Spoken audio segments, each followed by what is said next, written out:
हाँ, एक सवाल बनता है इमरान खान से जो कई दफा मेरे ज़हन में आया कि ये मुझे पूछना चाहिए, और वो सवाल ये बनता है कि खान साहब अगर आपने घड़ी ले ली थी और उसके बाद आपने 20% पर ली और उसके बाद आपने उसको बेच दिया, और अगर आपके दिल में अवाम का दर्द था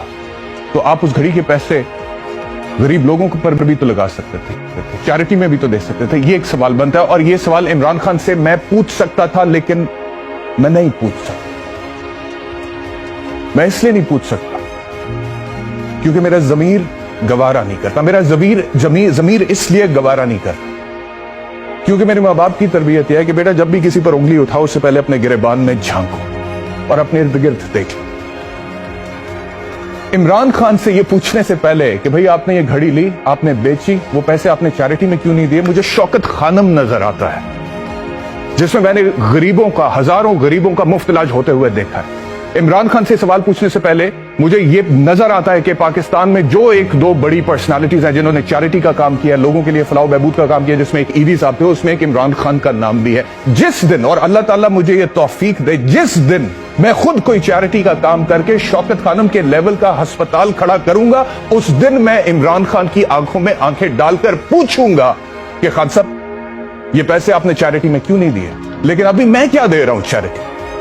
या वो तमाम लोग जो इस वक्त मीडिया में बैठे हुए हैं, या वो तमाम लोग जिनका सियासत से ताल्लुक है, उन्होंने चैरिटी के लिए कितना काम किया। तो एक आदमी जो कि चैरिटी में आपसे पहले ही मेरे ख्याल में शायद 1 करोड़ गुना आगे है, उससे किस इखलाकी हैसियत से यह पूछा जाए कि भाई तूने शौकत खानम बनाया, लाहौर में बनाया, पेशावर में बनाया, कराची में बनाना चाह रहा है, तूने नामल यूनिवर्सिटी बनाई, वहां पे बच्चों को मुफ्त एजुकेशन दी जाती है, तो अगर तूने अपने लिए, और साबिक एहलिया ये कहती है कि जी मेरे से बहुत ज्यादा पैसे 50% मिल सकते थे डिवोर्स पे, लेकिन नहीं लिए because he is a very proud man. तो अगर कभी एक चीज उन्होंने अपने लिए रख ली तो मैं किस हैसियत में पूछूं, मुझे बता दें। अगर उसकी कोई हैसियत है मैं पूछूंगा, फिर मैं पूछूं, लेकिन ये एक सवाल। तो कहने का मकसद ये है कि ये जो इश्यूज है ना जी, हमारे असल इश्यूज, उसके ऊपर हम कम बात करते हैं, और जो नॉन इश्यूज हैं उसके ऊपर हम ज्यादा बात करते हैं। और ये जितने भी वर्जन आ रहे हैं तोशा खाना की घड़ी के हवाले से, इसका भी मैं पोस्टमार्टम कर सकता हूं कि आप ये कहते हैं कि जी 28 करोड़ की घड़ी बेची है, 10 करोड़ कीमत लगवाई है, 20% के हिसाब से उसका 2 करोड़ रुपया दिया है, और देखें जी 3 करोड़ 60 लाख की करप्शन इमरान खान ने कर ली है। वाज 3 करोड़, जो बंदा अरबों रुपया हर साल शौकत खानम के लिए इकट्ठा करता है, उसने 3 करोड़ 60 लाख की करप्शन करनी थी।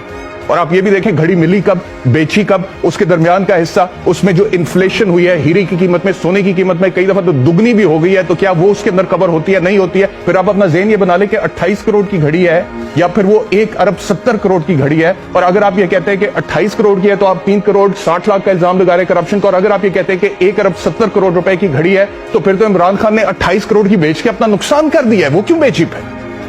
अगर यही कीमत है 1 अरब 70 करोड़, तो फिर 28 करोड़ आप खुद कह रहे हैं ना इमरान खान ने बेची, क्यों बेची 28 करोड़ में? वो तो 1 अरब 70 करोड़ की थी, तो 1 अरब 70 करोड़ की बेचनी चाहिए थी। और 20% उसका दे भी देते तो उससे भी प्रॉफिट बहुत ज्यादा मिल सकता था इमरान खान को, लेकिन नहीं। ये है क्या, ये सिचुएशन इसके। लेकिन अब वही, जैसे कि मैंने कल कहा था कि ये कौम है, 22 करोड़ अवाम है, हमारे जो इश्यूज है छोड़ दें उसको, ट्रक की बत्ती के पीछे लगाएं, इनको चलाएं ऐसे, इन्हीं मामला ये इश्यूज रहे।